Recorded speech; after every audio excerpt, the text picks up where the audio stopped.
그런데 소비자들은 이게 안전성 논란이 있다는 사실도 잘 모르고 자신의 건강에 위해를 어떻게 미칠 것인가에 대해서도 충분한 정보를 받고 있질 않아요. 그 상태에서 그냥 계속 쓰고 있습니다. 값도 웬만한 상품보다 훨씬 더 비싸게 그렇게 팔리고 있어요.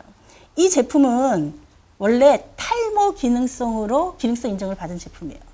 연모제라든가 염색용으로는 기능성 인정을 받은 적이 없습니다. 그런데 그리고 본인들은 연모제가 아니라고 계속 주장들을 하고 있어요. 그러나 124THB는 다른 연모제와 섞어 쓰든 단독으로 쓰든 관계없이 그 자체로 연모 성분입니다.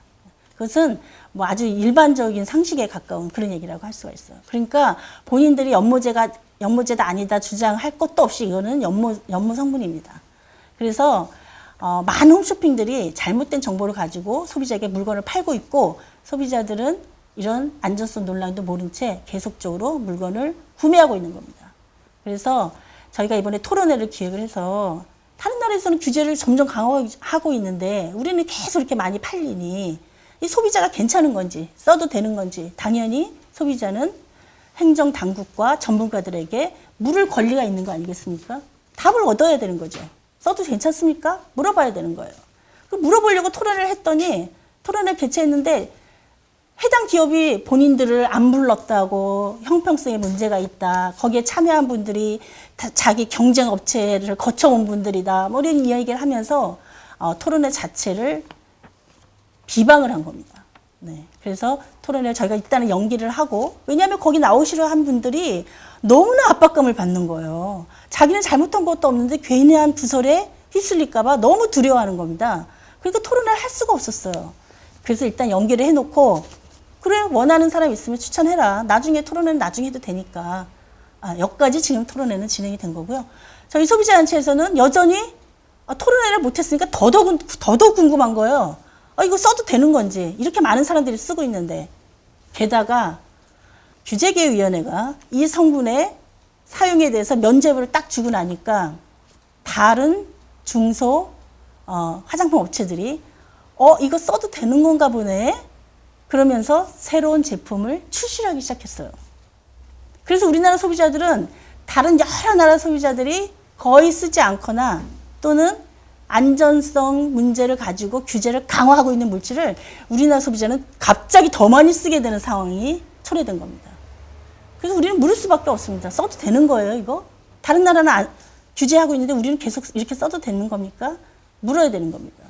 여러분들이 물건을 사실 때 124THB라고 하는 성분이 있는지 반드시 확인하시고 이게 유전독성 가능성이 있는 물질로 논란이 되고 있다는 사실을 반드시 기억하세요. 유럽과 아세안 대부분의 나라에서 규제를 강화하고 있고 완전히 사용 금지 목록으로 등재해서 판매조차도 금지하고 있는 물질이라는 것을 이해하시길 바랍니다. 우리나라 식약처도 많은 전문가들과의 논의 속에서 이것은 사용 금지시켜야 되는 물질이라는 결론을 이미 내린 겁니다. 그런 물질이에요. 그렇기 때문에 이 물질이 들어있는 제품을 살 때 반드시 그것을 기억하고 선택을 해야 되는 겁니다. 저희 소비자단체는 앞으로 이 124THB의 안전성에 대한 우리 정부의 조치가 충분한 것인지 소비자에게 어떤 위해를 가할 수 있는 것인지 그리고 위해가 발생됐을 때 어떤 대처를 하려고 준비를 하고 있는 것인지 이런 것들에 대해서 끊임없이 정부에 묻고 기업에 묻고 또 이미 이 제품이 출시되는 그 당시에 2011년 제가 8월경이라고 말씀드렸는데요. 그 당시에는 EU가 이미 조치를 다 완료를 해서 유예기간을 두고 있는 상태였기 때문에 이미 다 알고 시작을 한 겁니다. 국내에서도 이미 유예평가를 했고 그 결과가 2020년 전년도에 이미 나왔기 때문에 다 알고 있었던 거예요. 이미 이 물질이 유전독성이 있는 물질이라는 것을 기업은 다 알고 제품을 출시한 겁니다. 기간적으로 봤을 때 충분한 시간이 있었던 거죠. 그렇다면 기업은 과연 이렇게 논란이 있는 성분에 대해서 어떤 안전성 조치를 취해서 물건을 출시를 했는지 어떤 안전성 데이터를 자체적으로 갖고 있는 건지 공개를 해야 됩니다. 뭔가 있으니까 자신 있게 내놨을 거 아니겠어요? 이런 논란이 있는 물질을 넣어서.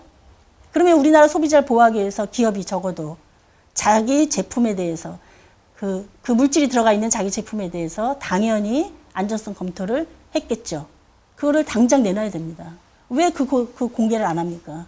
돈 내고 물건을 사 쓰는 소비자들이 그 기업을 믿고 물건을 사 쓰는 소비자들이 있는데요. 오늘도 지금도 끊임없이 방송이라든가 홈쇼핑이라든가 온라인 쇼핑몰에서 끊임없이 이 물건이 팔리고 있는데요. 내놔야 되지 않습니까? 그래서 그런 정보들을 계속 요구를 하고 있고 그 정보가 저희에게 취합이 되는 순간 동시에 우리 소비자들 다 할 수 있도록 같이 공개를 하고 그리고 더 추가적인 조치가 필요하다면 예를 들면 사용할 때 조심해야 되는 거 잔류되지 않도록 하기 위해서 어떻게 해야 되는지 3분 동안 염색을 하라고 돼 있는데 3분이란 기준은 어떻게 나왔을까요? 3분 동안 계속 뒀을 때 어느 정도가 흡수되는 걸까요? 인체에는 전혀 흡수가 안 되는 걸까요? 그냥 씻어내면 다 없어지는 걸까요? 너무나 궁금한 게 많지 않습니까? 누가 제일 잘 알아요? 제품을 만들어서 파는 회사가 제일 잘하는 겁니다. 그럼 정보를 내놔야죠. 이러이런 데이터, 이러이런 근거에 의해서 3분이라고 하는 시간이 나왔습니다. 이러이런 근거에 의해서 흡수되지 않는다고 우리는 주장할 수 있습니다. 그런 것들을 기업이 내놔야 되는 겁니다. 소비자에게. 우리는 그걸 기다리고 있습니다. 그런 활동들을 지속적으로 하면서 소비자 피해가 더 이상 확산되지 않도록 위해가 더 커지지 않도록 끊임없이 노력하겠습니다. 감사합니다.